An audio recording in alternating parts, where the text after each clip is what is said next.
Thank you, Olga and Tamara. And now I have the pleasure of introducing our first keynote speaker, whose presentation will open the conference, Gert Biesta. He is a professor of educational theory and pedagogy at the Moray House School of Education and Sport, the University of Edinburgh, Scotland, UK. And he is also a professor of public education at the Centre for Public Education and Pedagogy at Maynooth University, Ireland. In addition, he is a visiting professor at Western Norway University of Applied Sciences. And his work focuses on the theory of education and the theory and philosophy of educational and social research, with a particular interest in education policy, teaching, teachers, curriculum arts education, citizenship education, and religious education. And so far, his work has appeared in 22 languages. Additionally, since 2023, he has been appointed member of the Education Council of the Netherlands, which is an advisory board of the Dutch government and the parliament. And his presentation today, his lecture, is titled The Experience of Education from the Angle of the Teacher. So with that, Professor Biesta, the floor is yours. Thank you. Yes, thanks. Good morning, everyone. It's lovely to be here for all kinds of reasons. To begin with this wonderful question, why still education? I was in touch with a friend and I said, I'm going to this conference, and he said, tell me the answer when you know. So that's on the table. It's a question that is also quite close to my heart, and therefore when I got the invitation, it was quite easy to say yes, and the dates worked out. And what I want to do is to share some thoughts on the experience of education, and what I'll try to do is even to talk about the necessity of education. And for that, I will suggest that the angle of the teacher is really important. So that's what I'll try to do in the coming 45, 50 minutes. I'll try to sit up straight and not go there, and I'll do my best to communicate also to the people in the back of the room. And also, thanks very much for doing this in English, because otherwise it would have been a disaster, at least for me. I also hope we can have some good intellectual fun. So the call for the contributions is really interesting, because in 2 or 3 pages it almost raises all the big questions around education. And you can say these are questions about education, and then there is always this word about, where you can say, yeah, we can talk a lot about education, but what about education itself? Can we say something about that? And can we manage to keep a focus on education? Because I also think one of the problems with education, well, one is that almost everyone has been to school, so everyone thinks they are an expert on education. Everyone has an opinion about education, so that makes the debates very quick. But also, education is not an easy and free space. People come in from all kinds of different angles, and they say, well, if you hand it over to me, then we'll sort out education. So also the question, can we keep focusing on what in some of my work I've called the integrity of education. And one worry I have, that when I ask people what's education about, many jump very quickly to learning, and they say education is about learning. And I think that's a big mistake, and over the years I've come to think that it's even a bigger mistake than I thought it is.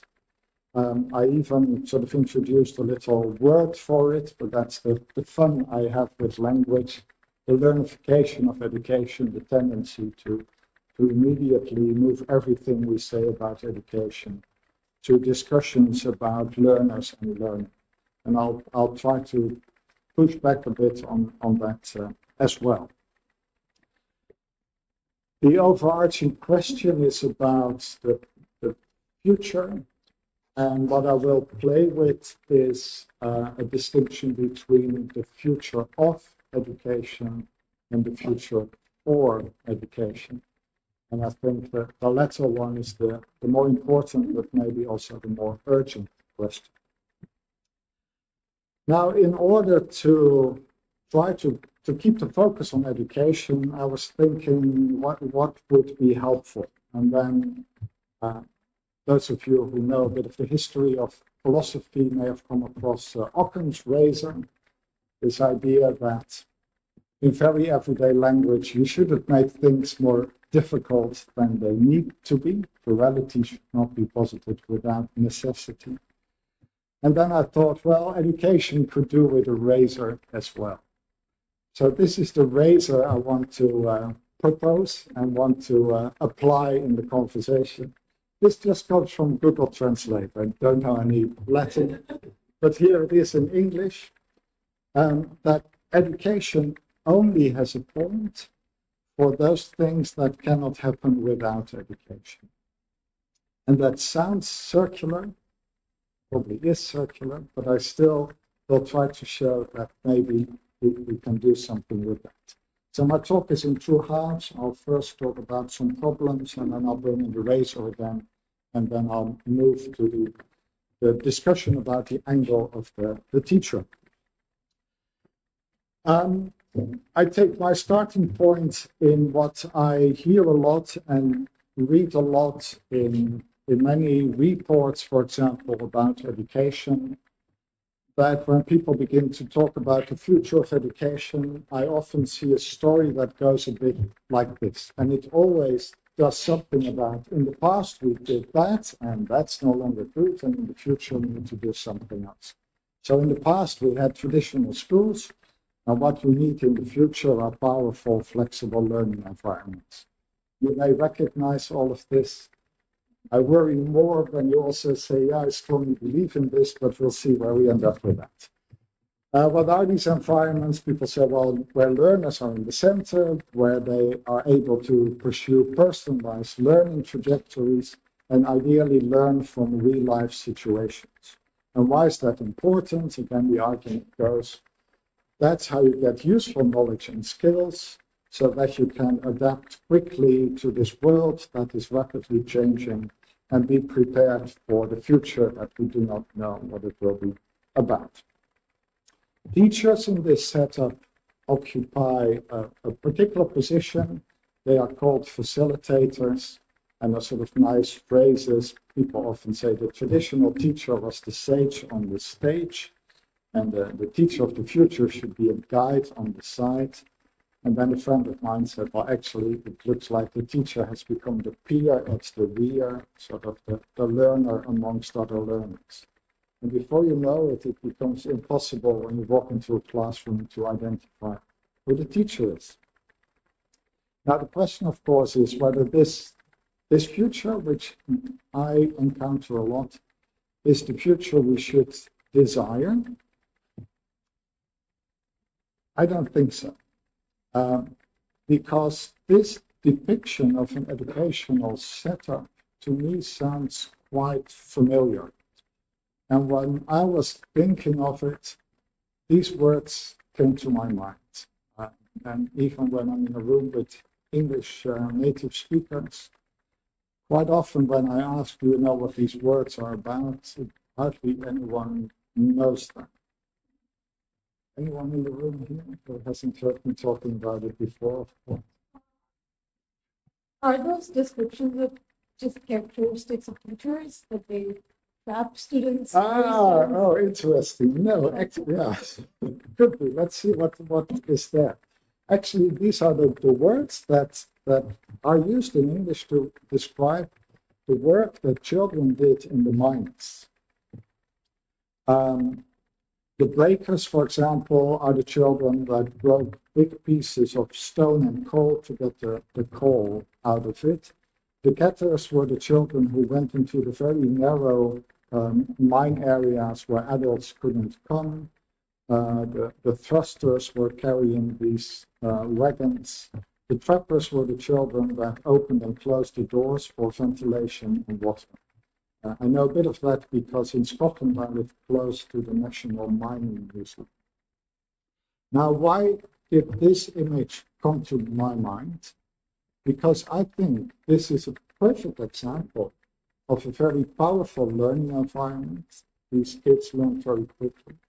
What they gained was extremely useful knowledge to do their job. They learned it in real-life situations. There were no teachers. There may have been supervisors that just said, get on with the job. And it allowed them to adapt quickly. And I find this image interesting because it puts a perspective on this particular way to talk about the future of education. And when I then begin to take that apart, I would say this is a past that we struggled to get rid of. And there are, again, historical moments. In the UK, there was a legal act in 1842 coming out of a report that looked at child labor in the mines. And it found that children as young as 5 worked for 12 or more hours underground. And they did a really good job. So when I hear neuroscientists saying children cannot take any responsibility before the age of 21 because up to that point their frontal lobes are not developed, I think that's nonsense, because here is the historical example that young children can take a lot of responsibility and do wonderful work. But there was a real struggle coming out of a recognition that this was not right. So at that time, new legislation was eventually agreed, but this was a struggle. For example, to say women should not work underground in the mines, only above. This was not a feminist argument. It was actually that mines are really hot, and therefore many people who work underground take off their shirts. And then they said, well, if women take off their shirts and there are men and boys around, that should not happen. That was a moral argument, actually. It was a struggle to say, well, up to the age of 10, you shouldn't go in the mines. But if you are a child from a poor background, it's still okay to do this work as soon as you are 10. So hard work was needed, actually, to get children out of the mines, out of the factories, out of the textile mills. And then you can say, well, to say we have this traditional school and that's all bad and we need something else. In this history, from this perspective, the school is actually not a bad place to be. It is a place of relief and protection. And maybe, and I will also come back to it, that is still an important reason why we should have schools in our time, because there are other threats for which the new generation needs relief and protection.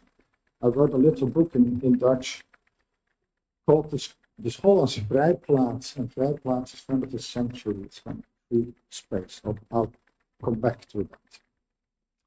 In all this, we are helped, and it's nice that quite some people have been making this point, that in so many languages, the word for school has an echo of the Greek word schola, and that Greek word, funnily enough, means free time. Now, nowadays, we have a superficial idea of what free time is. It means that we go to a shopping mall or something like that.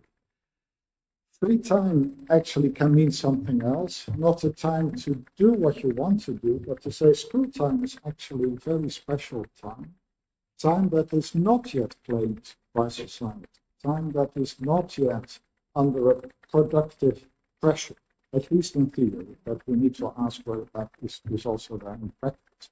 So you can think of the time of the school precisely as the time we make free and give to the new generation to arrive in the world, you can say, to meet the world, and also to meet themselves.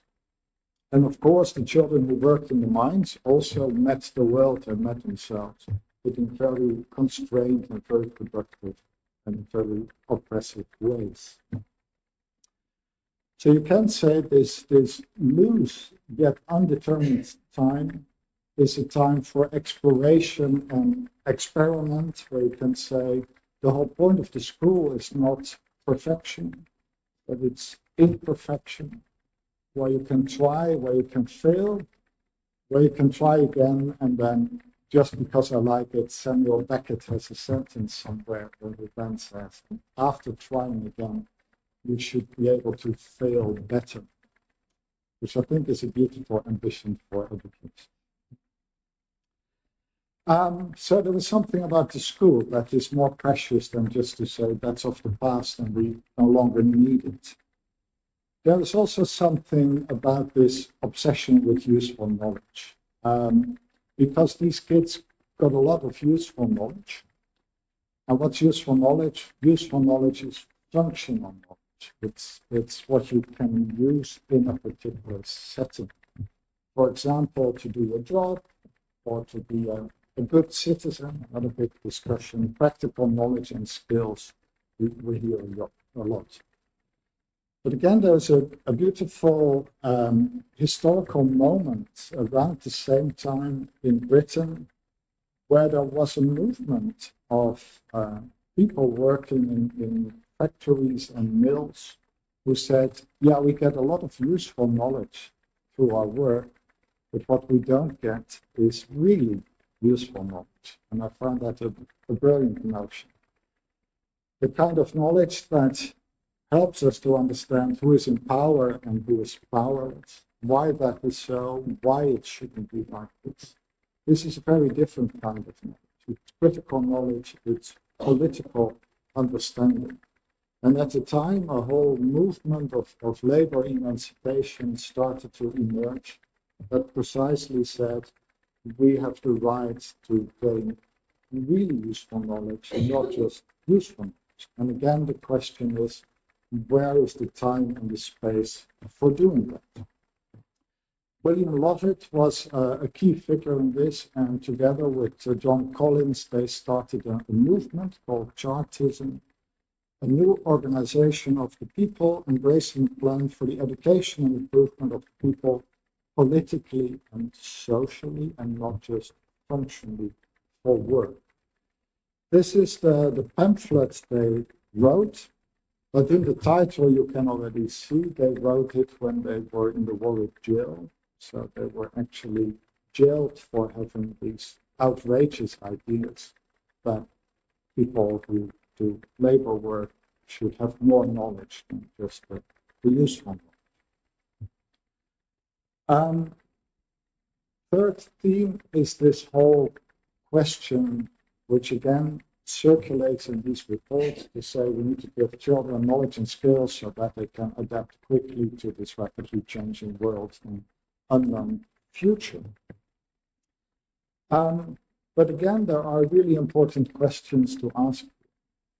In this way of putting it, it sounds like change is a law of nature and we just have to run behind the change.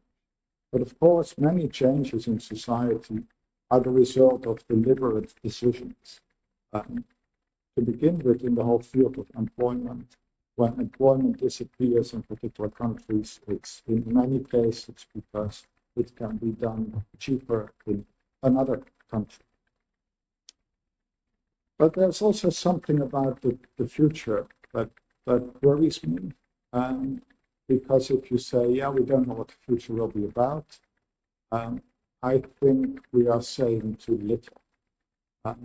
Because I think we can be pretty sure that some of these big challenges, sustainability, democracy, living in peace, caring for each other in between generations, these are here, they have been there in the past, and they will not go away.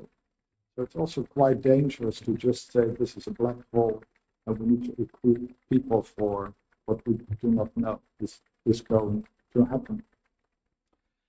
And then there is the really fundamental political and educational question with each situation, whether we should just say, how can we adapt to what's happening, or whether we actually say, this is not a situation worth adapting to.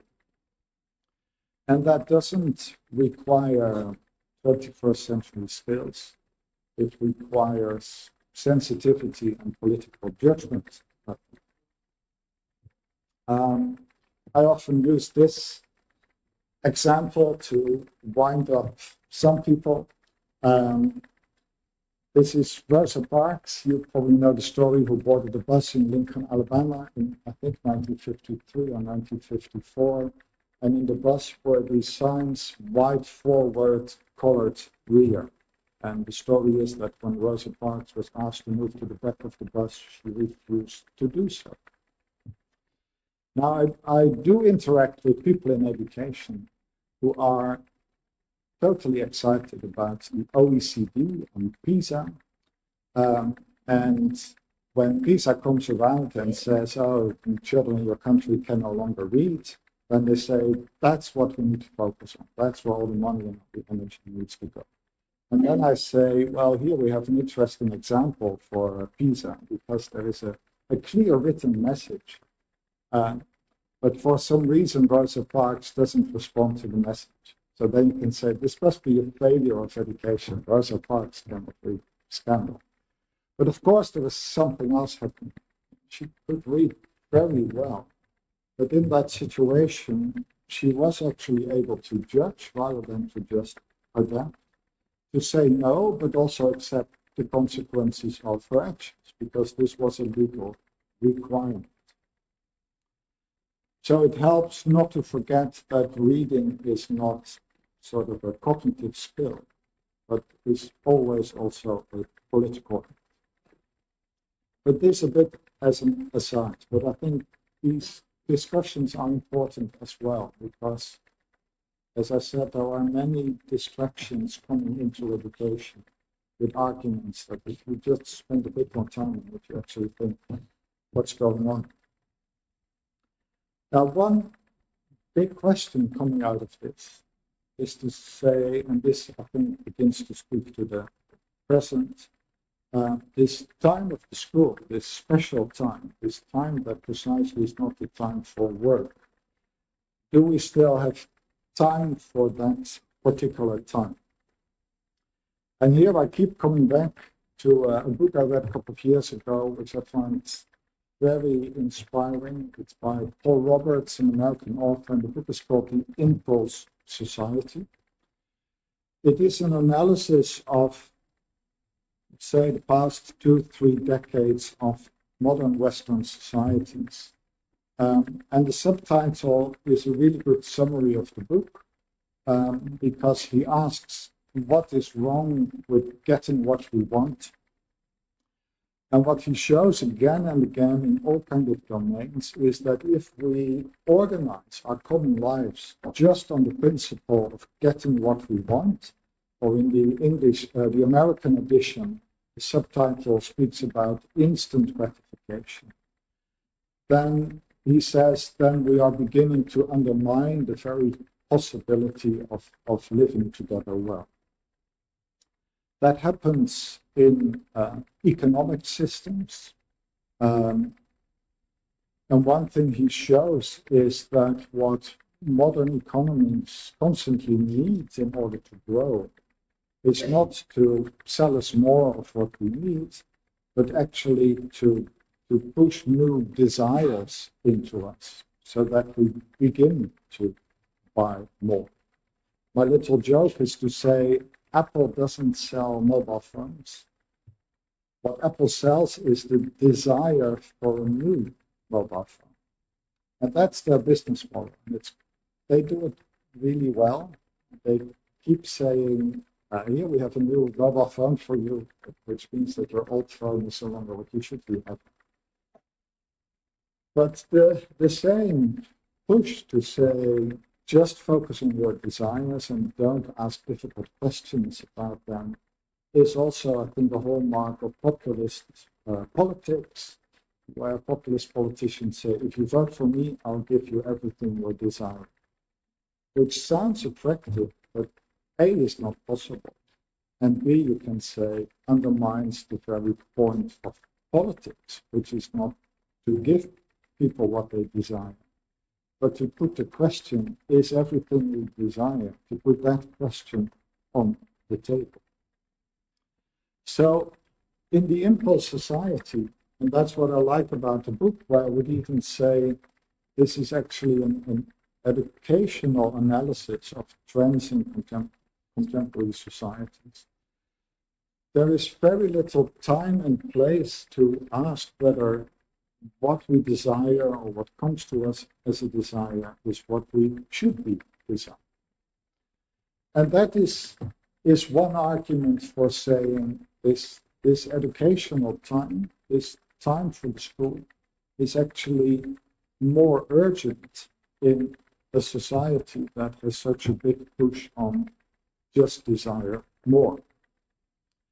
But there you can say, we need to understand that the school is precisely not this flexible learning environment, but an educational space. One author who again inspires me here a lot is Philippe Mérieux, who has a nice little book called Pédagogie, le devoir d'exister, where he says that the duty of education is precisely to resist. And there is I think, a wonderful sentence in the book where he says, all education comes down to the difficult work, this is not easy work, of helping children and young people to disconnect from the logic of desires. Not in order to say, let's get rid of all our desires, but to be able to come into a relationship with desires, and rather than being consumed, literally, by everything that you can desire or being taught to desire. There, for me, you can find the emancipatory, what is it, task maybe even of education, to drive this wedge, and that becomes more important, you can say, in a time that actually makes more money and more power out of not asking this difficult question. The only thing where I disagree with Mérieux is that he focuses on children and young people. But I think this question is also a big question for all the grown-ups. And of course, we see awful examples of grown-ups who are not interested in asking any difficult questions about their own desires. I think that's the only reason why Donald Trump exists, to show us that this question of what we should desire is not just a difficult question for children. And apart from that, we don't need to. There you go. So this was the first half. And I now want to show how maybe this little razor can begin to highlight some problems, and then I also, in the second half, want to use it in a more productive way. So to say education only has a point for those things that cannot happen without education, there I would precisely say that if we want powerful learning environments where we get useful knowledge to adapt flexibly to a rapidly changing world, we don't need education, or we don't need school. There are many other configurations that can do that as well, and probably do it better in odd sense. Yeah, if you want to learn, you can get a job. If you want to develop, you can join the Scouts or a criminal gang. I think they provide excellent opportunities for learning and development. Or, of course, you can just plug your child into a personalized algorithm online with a testing system linked to it, and they will very quickly go through that. But that is precisely not education. And it's one of the reasons why I keep worrying about the turn towards learning. because I would say education requires at least two parties, a student and a teacher. I also like the word student better than learner, but has very quickly sort of moved into that space. But I would also say, and this is putting the bar a bit high, just to say that there should be teachers is not enough. We should also be able to articulate why teachers are essential rather than accident. Because this teacher as facilitator, you could say, is a teacher who does things that can also happen otherwise. That are my reasons for saying if we want to really get what education is, we need to approach it from the angle of the teacher. So that's my proposal, and then I want to explore some implications. It is a proposal, so I'm also really curious to hear back from you about whether this can help or not. But approaching education from the angle of the teacher brings in another problem. And again, this is my silly sense of humor, but I like to look for words that sort of capture it. And one word I've been playing with is didactophobia, which is the fear of teaching. And this is the problem we encounter as soon as we try to move to teaching and say, what would it mean to argue that teaching is essential for education? Because this fear of teaching has a long history. Socrates already says somewhere in the text of Plato that he actually is not a teacher, he cannot teach. He says, I cannot teach anybody anything, I can only make them think. So at the very least, Socrates is a reluctant teacher. Big jump in time, but Paulo Freire in Pedagogy of the Oppressed also has quite a remarkable statement where he says, education must begin with solving the student-teacher contradiction so that both are simultaneously teachers and students. So again, you can say Freire is quite reluctant about the role of the teacher. And then I'm also reminded of anti-pedagogik, so the anti-education movement in Germany, that was not just worried about teachers, but actually thought that the problem is not just teachers, but the whole educational gesture itself. I found this nice poster on internet saying education should not be allowed here. So in light of the question, why still education, we are also in this history. Why is there this reluctance to teach? I think it constantly goes back to the worry that teaching ends up as an act of control.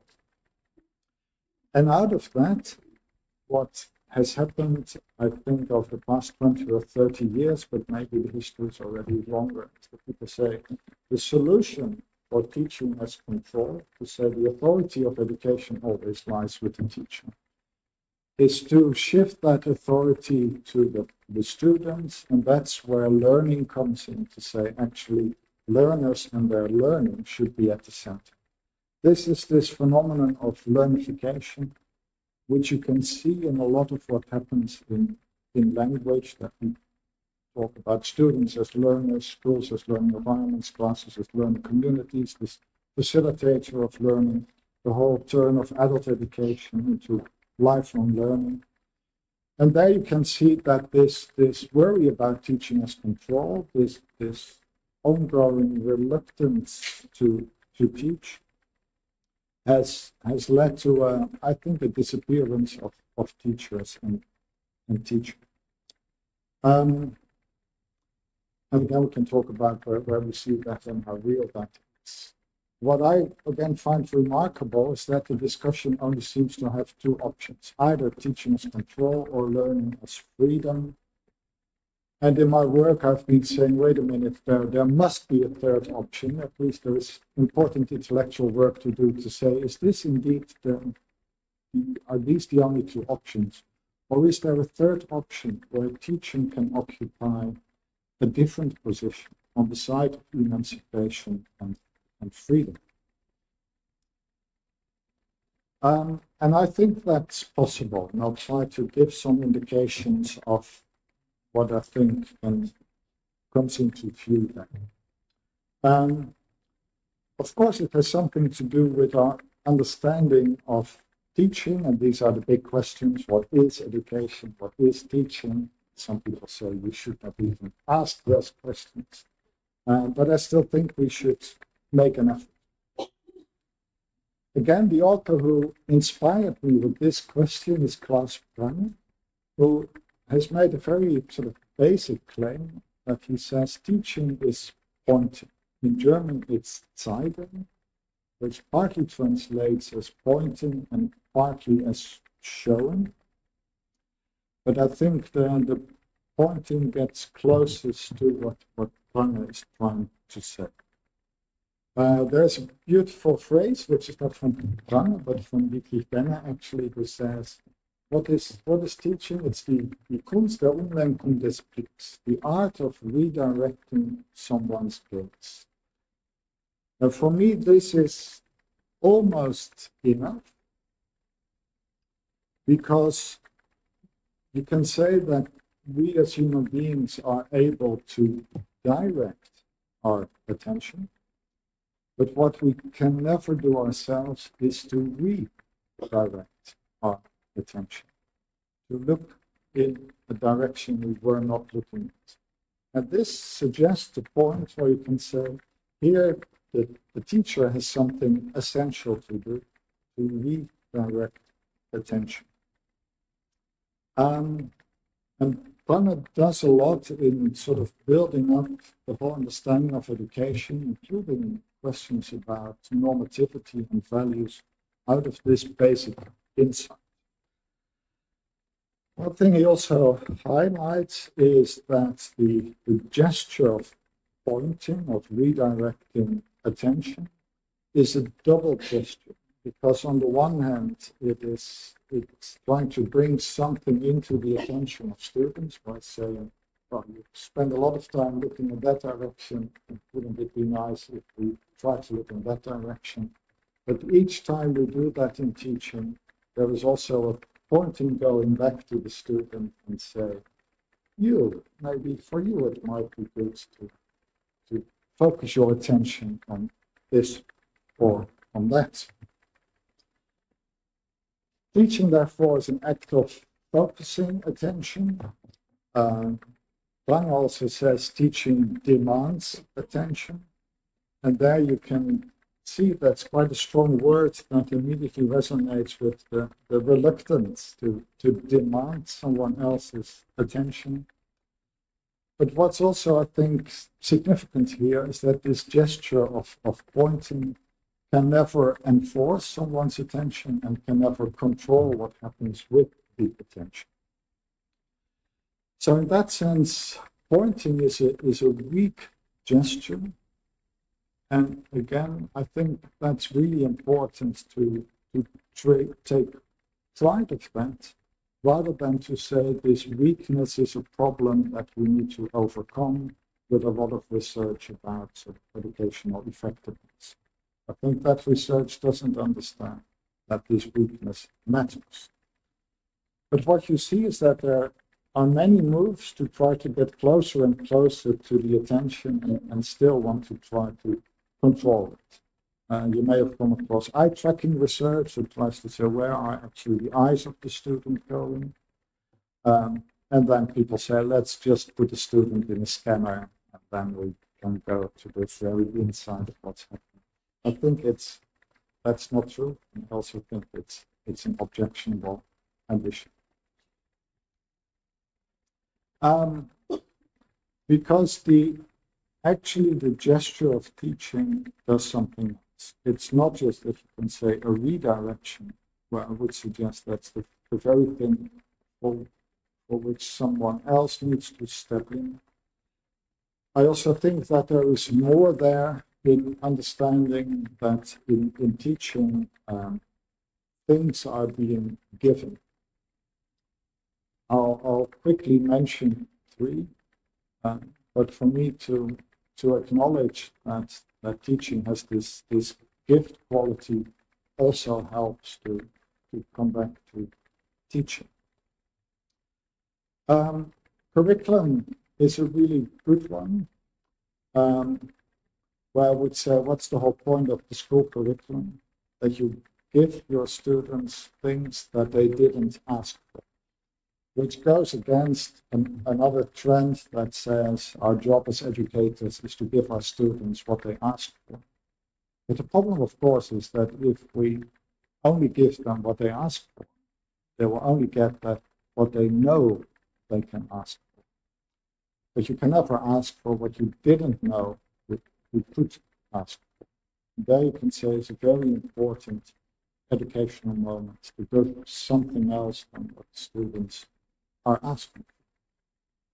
And there is a lot of, I think, literature and language that speaks to that, to say our job as educators is actually not to satisfy the desires of our students, but to open different doors to the world. And each time you open a door to the world, it also points back to yourself. One thing I always say I'll skip, and then I get enthusiastic about it, is the idea which you can sort of locate in the field of didactics, that actually the gift of teaching is a double gift. But it goes back to my own experience in secondary school, sitting in a mathematics classroom, and I was pretty sure that my teacher was really good at mathematics. So that was the time of blackboards, and he would write a whole blackboard full with something, and then he reached the conclusion, and then he turned back to the classroom and looked at all that. And he always saw my puzzled face. And then the only thing he could say is, but can't you see it? And of course, I couldn't see it because I had no clue about mathematics, and therefore I didn't know what there was to see. And this is the beauty of the insight, which actually comes from Kierkegaard, to say teaching is double truth giving. It's not just to give students information. We can do that, that's not difficult. But the real work in teaching is to pull students into a frame in which this information can begin to make sense. And my mathematics teacher was good at the first gesture, but not the second. He had very little possibility to pull me inside the world of mathematics. And he was totally on the inside of that frame. Which also shows that this idea that teachers should, first of all, be very good at their subject is maybe not very helpful. And then, and I put the word pedagogy here, but these words mean different things in different languages. You can also say, in teaching, where you meet someone who is not just saying, have you ever thought of redirecting your attention to this or that? Have you ever considered spending time with this or that? Is pointing back to say, you there, that is also maybe a gesture in which teaching gives you yourself in new and different ways.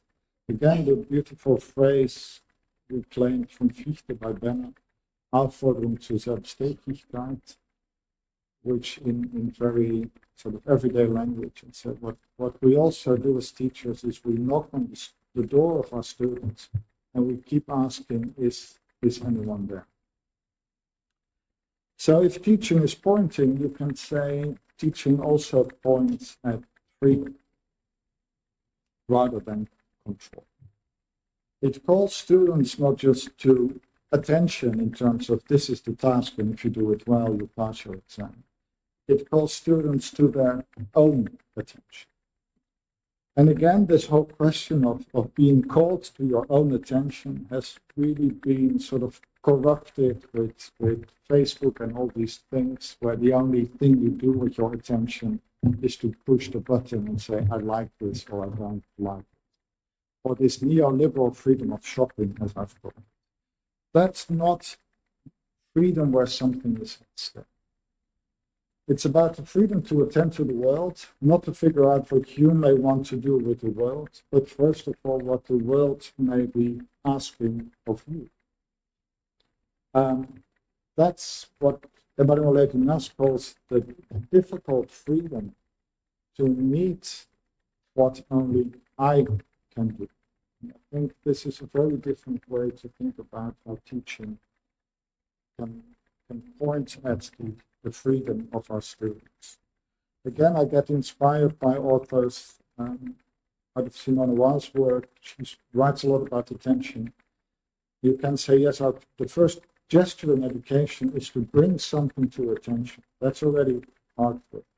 But then she says very nicely, then the intellectual work starts to engage with that thoughtfully. And she reminds us that intellectual work is actually work that should be conducted with humility. And why do we do all that? Ultimately, to come to the point of judgment, discernment comes out of the writing, where with your students you can say, now that we have arrived here, how will our life continue from this point? That's quite a big question to ask.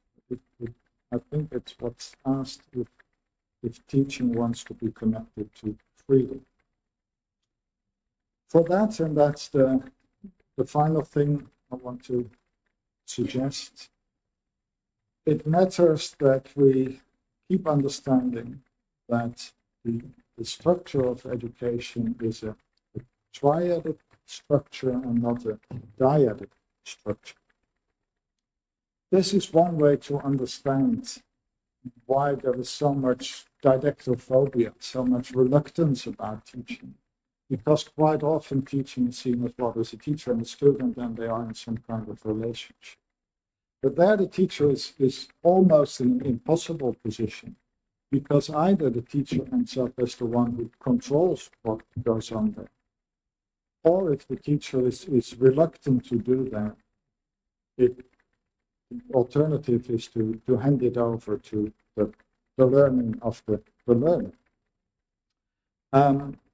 You can say the beauty of reminding ourselves that there are always three elements in education: teacher, student, and the world. You cannot just begin to see that the real focus of attention always has to be on the world. Teachers who think that students should focus their attention on them don't really understand what education is. But also that actually the whole question of what's the locus of authority, that it's neither the teacher nor the student, but that it is the world that is real and therefore puts limits on what we can do with it, but also what we can desire from it. I wrote a little book called World-Centered Education, in which I try to go to that point. And it's an attempt precisely to overcome this reluctance to teach, but also to overcome this learnification that I think undermines a lot of what is important and precious about education. And then people criticize my work, which I think is great. But one particular criticism is that they say, but you never tell us what we should do. You never tell teachers how to do this in practice. And quietly I say, yeah, I don't do that because I really value teachers, and I think it would be silly if I would be telling them what to do. I rather want to try to help in keeping clarity together about what our job is. But also, there are people who think, oh, this makes teaching very complicated and very difficult, and teachers already are so busy. So why should we actually engage with all these theories? But I think it's very simple. And I started my career in teaching actually in vocational education, so that was also a soft spot for me. But actually, these pictures that look quite old and actually are quite old show an awful lot about what I've just been trying to sort of reclaim. You can find a lot of it in technical education, the work with material, because it's precisely in the material that you meet the world, not as an object of your desire, but as something that is real and that you need to come into a dialogue with in order to find out what is possible and not. And it's even brilliant in this picture. I think I found it just by coincidence, but I think it's fantastic. That precisely in the gaze and the gesture of the teacher and the student and the world, you can find this setup. And the teacher is not looking at the student and saying you should behave, or you're a good person or a bad person. The teacher is looking at the same thing that the student is looking at. For a moment, I thought that the hand of the teacher had the pointing finger, but this is just a hand where they hold the material together. And then you can begin to draw bigger triangles in this picture as well, because these other students are also paying attention to what's happening there.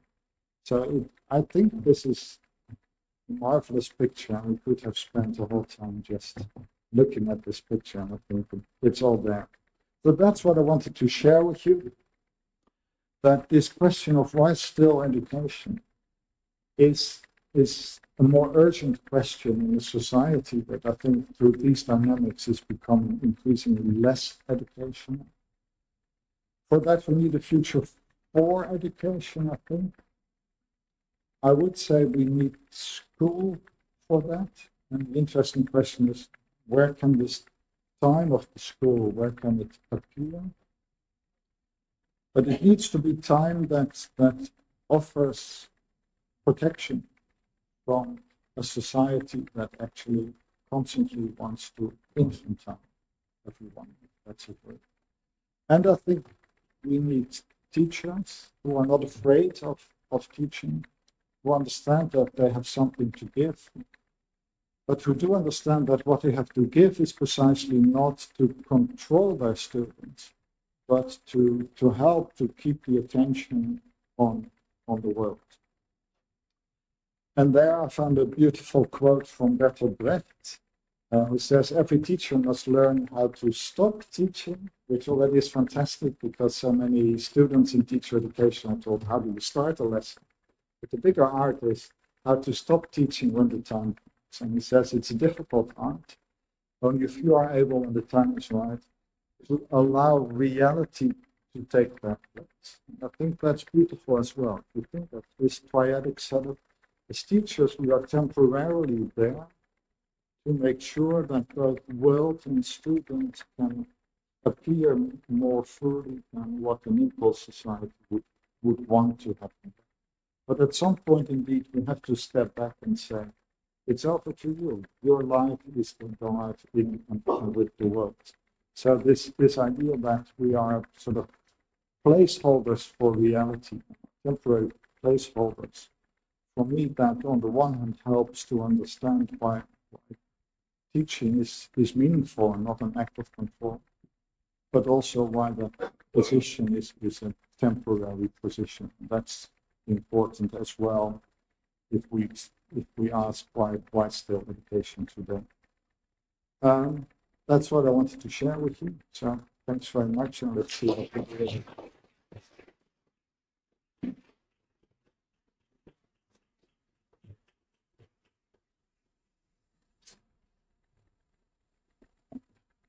Thank you, Professor Biesta. And I would now like to open the floor for questions. I would only ask anyone who has a question to go to the microphone there, which is opposite Professor Biesta's, to turn it on so the camera can also film you, and then to turn it off when you are finished. So I think I saw you first. Or there, yeah. That's Can I just take this? Okay, thanks for the very unpretentious and very clear kind of walk through what the future for education should look like. I wanted to ask you whether there's a chance that you could consider desire in a broader sense, not just desire tied to a capitalist economy or the need to sustain that economy, but rather as something that is important for learning. You introduced the idea of skole, and I was thinking of the idea of otium, the Latin idea of self-realization, which requires that a person reflect on themselves, their needs, their desires, and sort of realize themselves. So when we confront our students who come to us, obviously sort of steered by their iPhones or, or hitting the likes on social media, they're not properly actually understanding the kinds of needs that they have. And so maybe one of the gestural duties of the teacher, the pointing duties, is to actually redirect their desire to some place that is more meaningful. I'm just thinking also of like a psychoanalytic approach, which requires that you understand the depth and the complexity and the confusion of desire when it comes to education and self-realization. So that's sort of a pushback, but it's meant in a polite way. Good, thanks.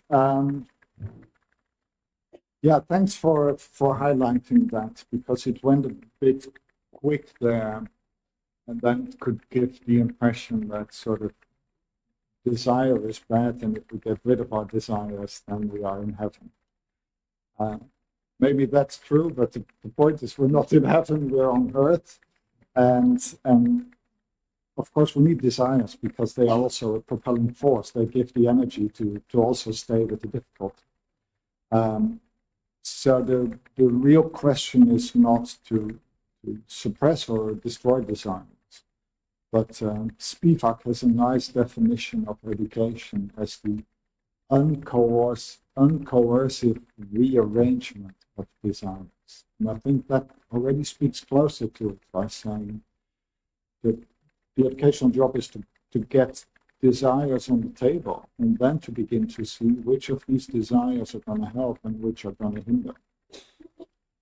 And of course, that's a highly political thing to do in a society that constantly signals something else, right? Don't think about your desires, just become identical with everything that can be desired. Because when you do that, I use this phrase, then you are consumed by your desires. It means that you disappear. You just become a slave of your desires.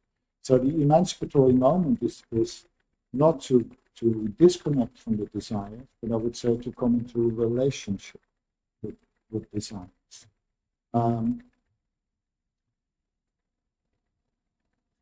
How you do that?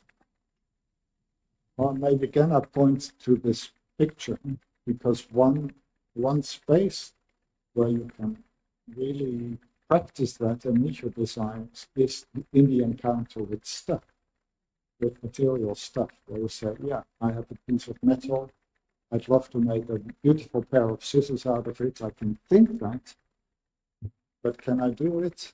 Well, that is going to be a big process. So I think the work with what in the English curriculum, they actually use this phrase, working with resistant materials. For me, that's the heart of education. It's to encounter that resistance and then to figure out what of that resistance needs pushing back and what needs to be given a place in my own life.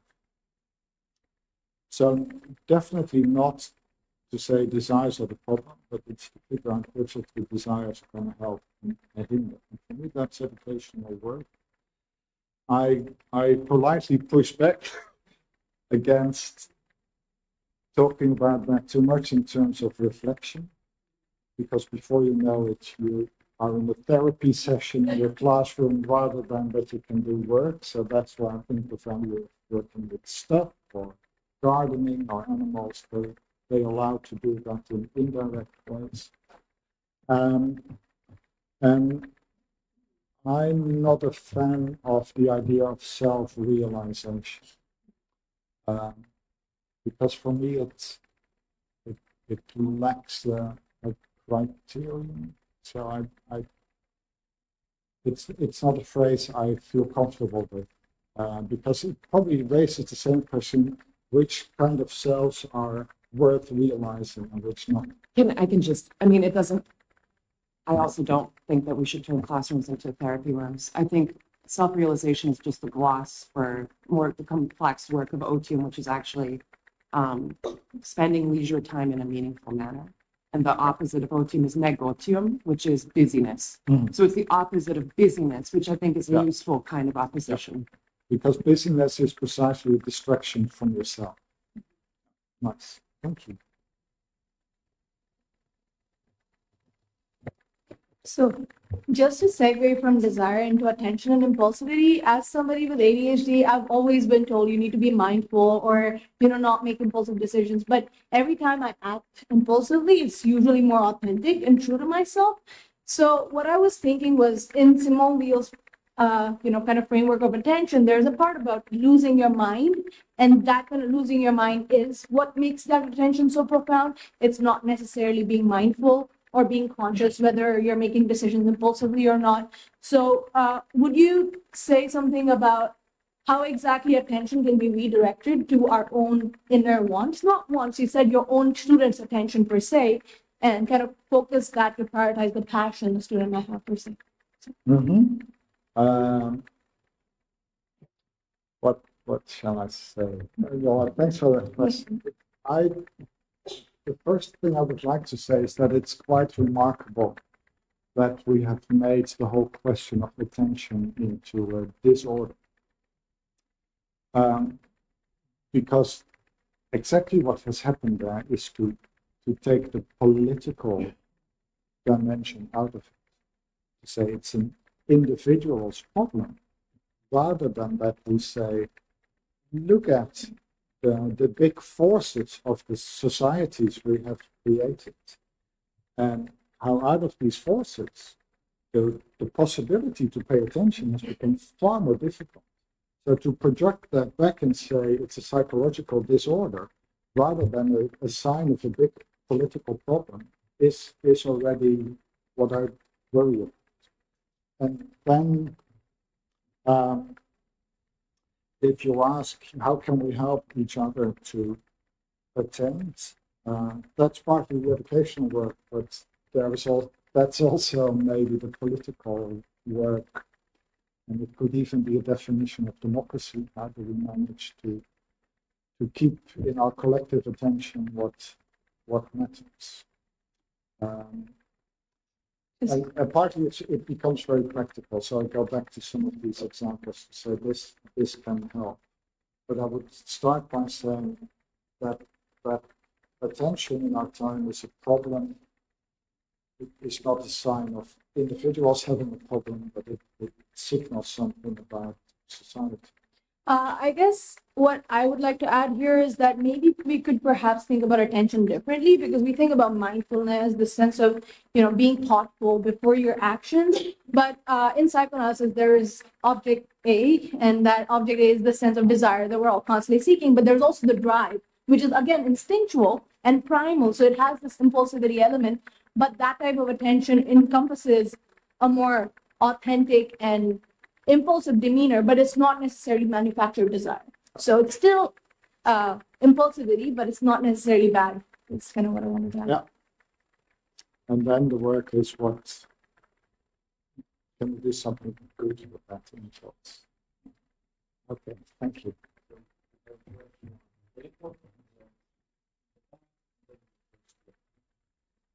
So thank you for your presentation. It was very interesting. You spoke about adaptation and the resistance, and I think it's important. You spoke about resistance and how well, it's very important, but I'm asking you about the play. How do you think about playing in teaching and learning?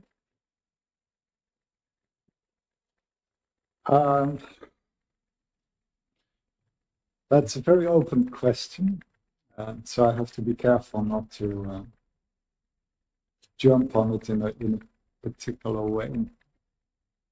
Can you say a bit more about what you want to hear from me? My background is phenomenology and also in drama education and Feldenkrais pedagogy. So I'm wondering about you were speaking in the political way of teaching the what did you say? The resistance. Mm-hmm. And I think that play could also be resistance to something. Or, Right. But how can you use play? Because in drama pedagogy and Feldenkrais, the importance is to play something or to play at something, to have a curiosity about something. Yeah. But it can also be resistance, of course. I think my hesitation is comes from a concern. How shall I put it? So this notion of world-centered education, which as a notion is not important in itself, but it tries to give a place to what is real. And that's again why I like these examples, because they engage with real stuff. And when I hear play, but that says more about me, I'm always a bit worried that play becomes disconnected from what is real and becomes play in itself. I think that is an important moment, but I would want that to go back to the point where we encounter something that is real, and that says, yeah, you cannot play with me in all the ways you want. That would be an important educational moment. But you can say that the play is precisely to step into this dialogue with what is real and explore what the possibilities and the limitations are. That's where, for me, play helps. But I see a lot of other language around play and education that don't get to the educational point. I'm not talking about the play as stepping out from the real world. Of course, there is both the real world and the play. The play is also going back and forth, the real world and the playing world. So it's my, yeah. Yeah, and in that sense, that is precisely the kind of process for which we need school time. We need a different time in order to allow for it. Because you can say play is not very productive. It's a detour, and if you want to save time, can we do it more efficiently? But you say this detour is actually really important. Thanks.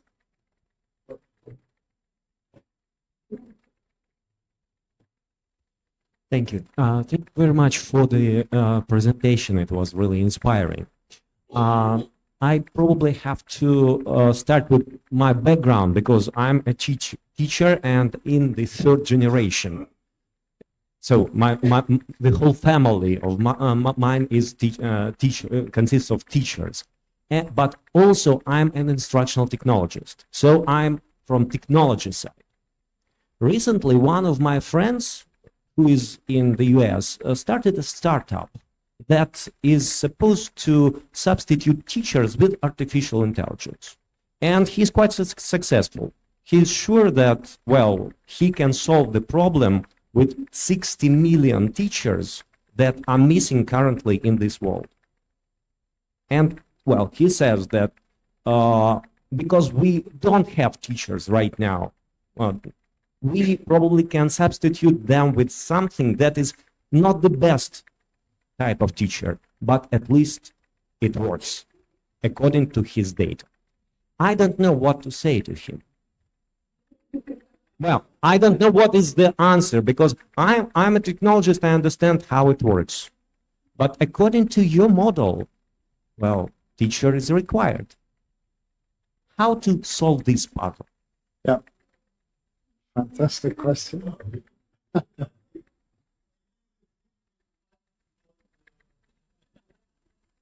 Well, I don't know, maybe.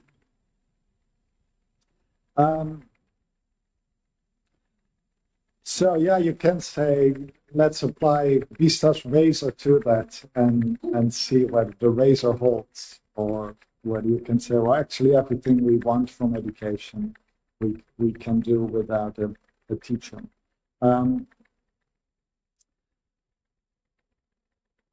So I think that the critical question there is, what can this technology do? How does it frame education? If it frames education in terms of learning, then I think the technology can do a lot.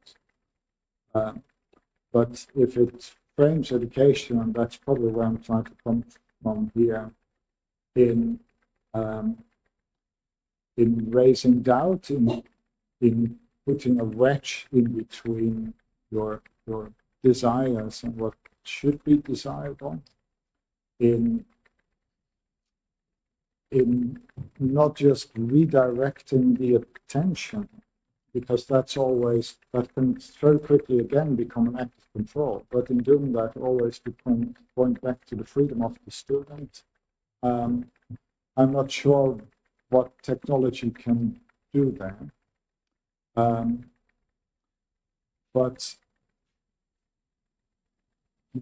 these are big questions about how much technology can impersonate a person and do all of this. So I don't have the straightforward answer, but I would say I see a lot of what technology promises here. It's a promise in terms of learning and not a promise in terms of being taught. So we'll have to see, but it's important that at least we can ask other questions about what goes on there, rather than to say we can make the learning more effective without a teacher. Because a lot of algorithms do that. But to use a quick term, I think they are all soul destroying, because if you see how also personalized algorithms come into schools already, they diagnose what the student still needs to do, and then they say, here are the little steps that are exactly for you to get there. But the big question is always, what's the there we should get at? And that is already pre-programmed in this. And therefore you can say it works perfect, but it works perfect in education as almost as work, because we ask students to work on tasks and to perform successfully on them. So that's I think where the big questions are. And what I really worry about is this argument that says, yeah, we know this is not going to be perfect, but it's better than no teacher at all. I think it's a very scary thing to say. Thank you. Thank you. Đorđe, can I offer a comment here? Is that okay? Okay. Sasha Pavlović, I'm from this institute. I'm thinking, what is the likelihood that there are so many empty churches that we introduce a virtual priest? You know, it is not going to happen. The church will never ever say that, okay, we can replace an actual priest with a virtual priest. So if there is a lack of teachers, it's because we live in the world where a collapse of the bank is unimaginable, but a collapse of education is tolerable, if not desirable. You know, like I would say that this is a very much a fake and artificial, a solution to like a real issue. We should value education more. Anyway, that's just a comment. Thank you for your presentation. It is, I think, it exemplifies what it contains. It's very open-minded. It's broad. it's what I think a keynote presentation should be. You know, one thing that I think it's focused very much so, and I see it in the discussion, is in a way this personal relationship between a teacher and the student. In a way, this is what was the focus of your take and your broad. What I don't see is the institutional component. You know, and my question is very simple and short. What do you think that the trends nowadays and in recent decades are in relation to this relationship that you are describing? We want to have this open-ended relationship between students, pupils, and teachers. But do we, like, in the way that education is exemplified, you know, from elementary to the university level, is it really going in the direction of what we want, or in the opposite direction? I know I should be interrupted. Like, is the University of Edinburgh in the last 30 years become a more open-ended place that corresponds to this type of education or not? Is the Serbian educational system something that embraces this, or is becoming more exclusivist? And you know what I mean. And I could go on. But thanks for that. Over the past 30 years, the University of Edinburgh has become more infantile. And many higher education institutions have become more infantile and uneducational. Because precisely what they have fallen for is this idea that we should satisfy our students' desires rather than problematize them. So I think the institutional question is a really important one. But there is not just a worry, but I think it's clear that where institutions get their inspiration from are not the most helpful ideas.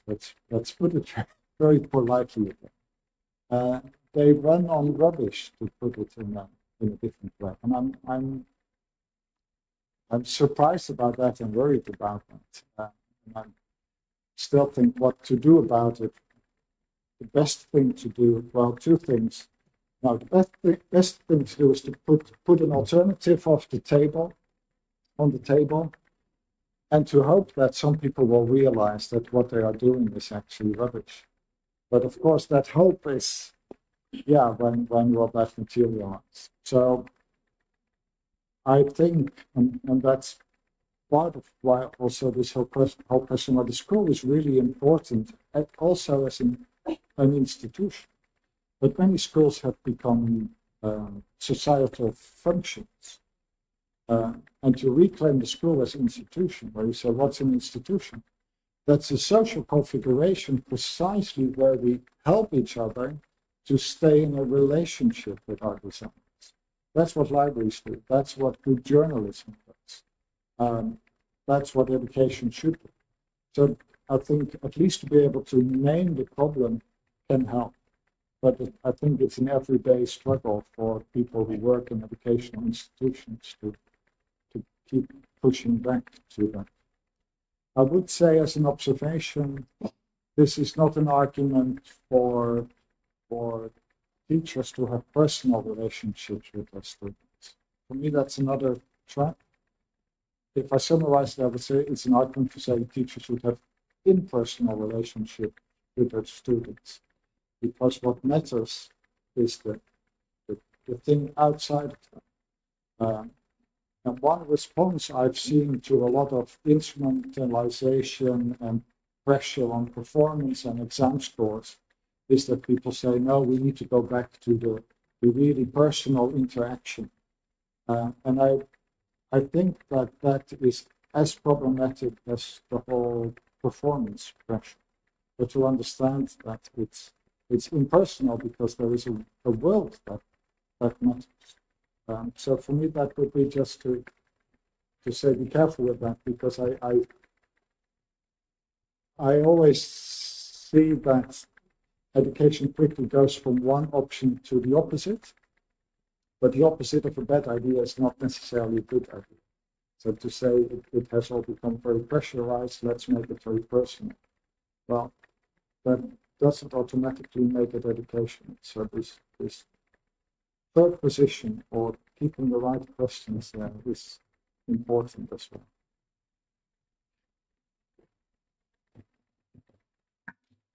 Thank you for the presentation. I have a couple of questions. The first one was related to the first part of the presentation, the defense of school. You argued for the idea of school and free time and so on, in particular focusing on childhood, children until 18. And relating to the last question, what about university? In the sense, now at my university, we are speaking about the reform of the pedagogic degree of pedagogy. And nobody will go against the idea that we have also to prepare future or present workers, somehow, no? Professionals. And this put inside a lot of rubbish into the discourse, actually, as I said before. But how can we resist to this if we have to? And with what type of arguments? Because there is the popular trend that is basically doing the same as in primary and secondary school at the university. And this is a trend we see now. And the second one is related to attention, the second part of the presentation, the education of attention, the idea of the uncoercive redirection of attention. I was looking at this situation. This is not a typical scenario because there are not laptops. In our classrooms, we have all our students with laptops, and this is the distraction. How should we act? The uncoercive part. I mean, do we have to be explicit about this at the beginning? We have to oblige. What is the limit about attention? Because I think about not the type of attention, but the condition of possibility of attention, and the limit about authority and freedom. Yeah. Thank you.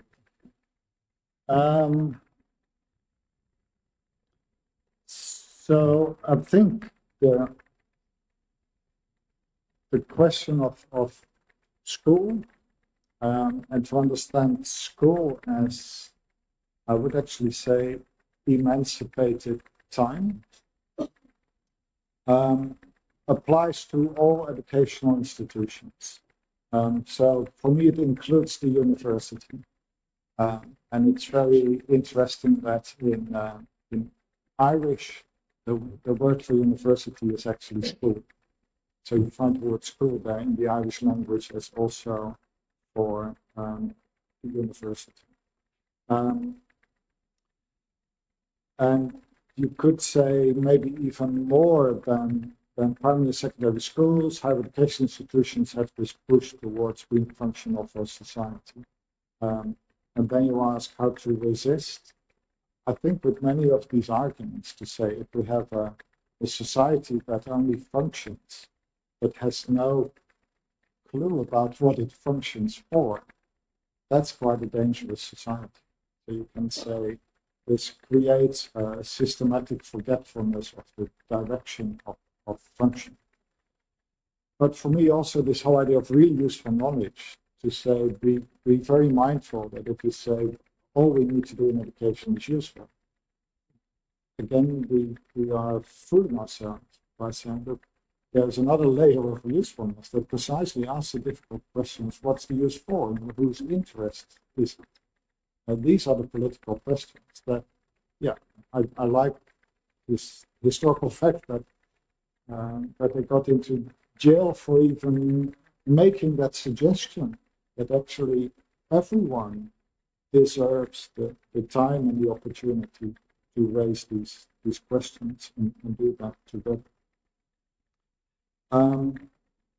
So the resistance partly comes, I think, in this way. Partly it can also come in the opposite way, because sometimes the best way to show that something is stupid is to take it seriously on its own terms.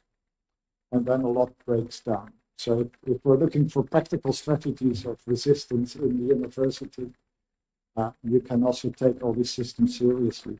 And before you know it, you say, for example, yeah, I need to do this job really well, so I have no time left to see students because there's so many forms that need to be filled in. But I really honor what the institution asks from me. There you can begin to show it in other ways as well. But that's also to have, yeah, to see these different openings. Your other point, this is, I was quoting Spivak with uncoercive. And I always, when I read that word, I think that sounds too happy. But it goes to the heart of the matter to say where is the teacher and what's the authority of the teacher.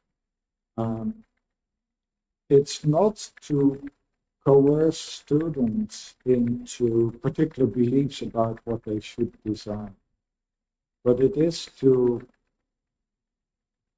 coerce them in another way in order to say, look, there is a world in which your life takes place. Don't forget that world and don't forget yourself.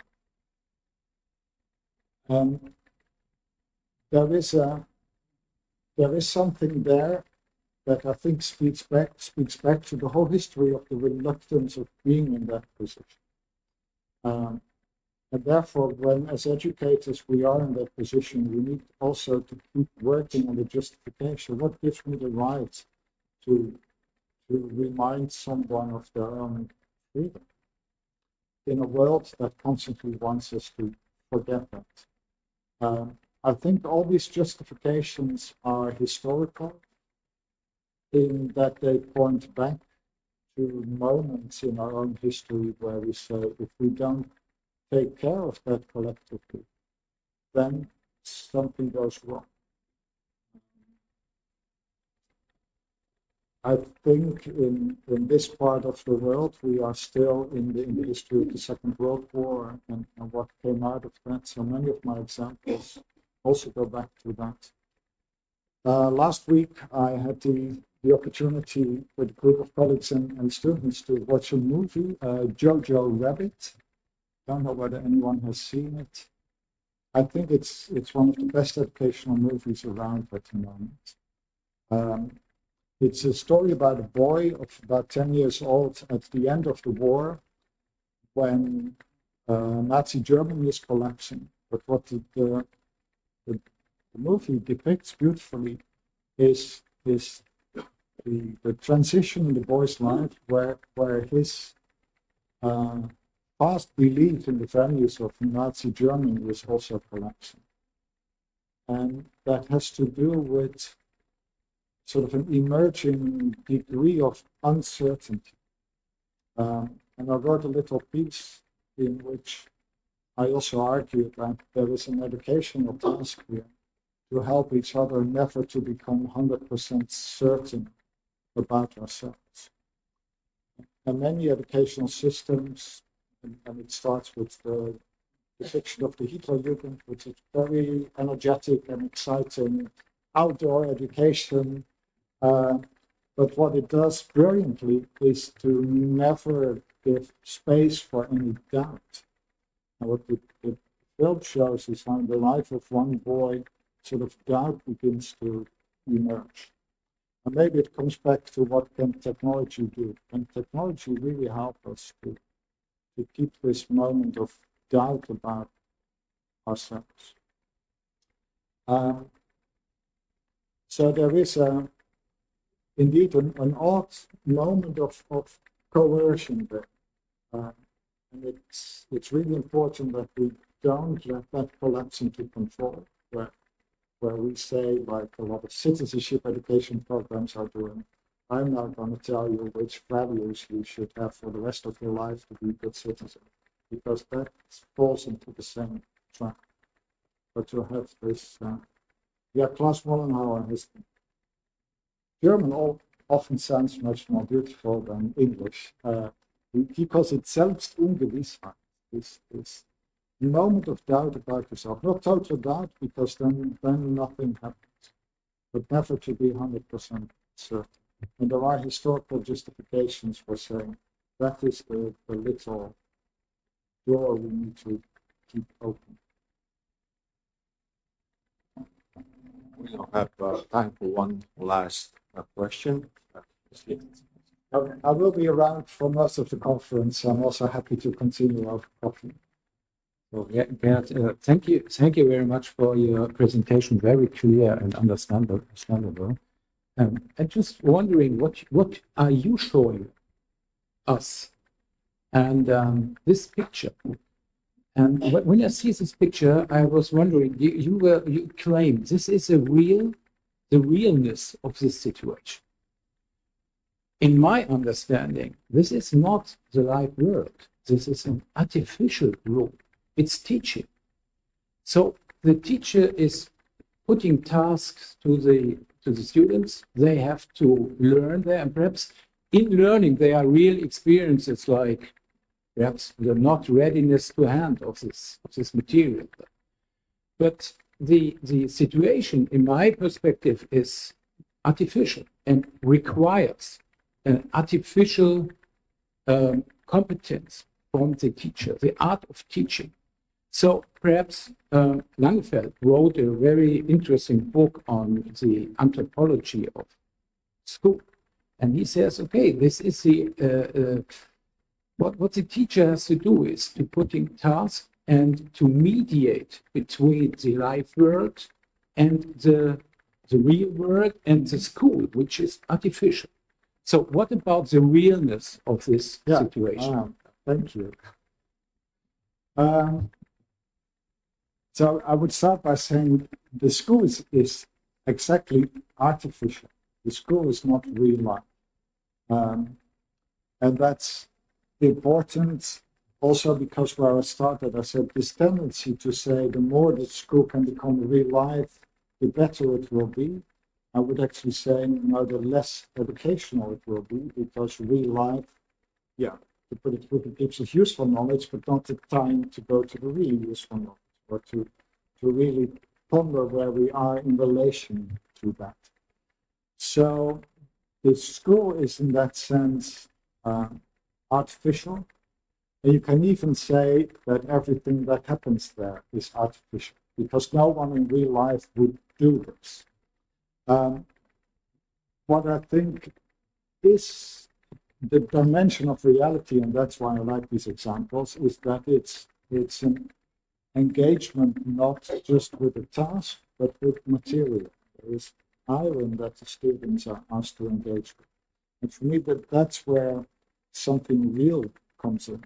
So it's not a conversation, it's not a verbal task they have to perform on, but there is something real there. Now, why is that a good idea to have these kind of setups? Partly for functional reasons. So we can never disconnect education from its functional dimensions. This also helps for all these, there are only boys in this classroom in order to get a job in later on. So that's there as well. But I think there is another educational dynamic here happening too, and that is to meet something that is real and to have time to meet that. And that's what I like about what also the teacher is doing. But it's entirely artificial, precisely because that is what it means quickly to emancipate time from purely functional demands. So it's somewhere there that I would respond and say, yes, again, be very careful with this push to say young people should learn in real life situations. Exactly, they will learn, but the possibility that education will happen there becomes diminished. Yep. Thank you, Professor Biesta, and thank you all for a very engaging discussion. I invite you all to give a round of applause.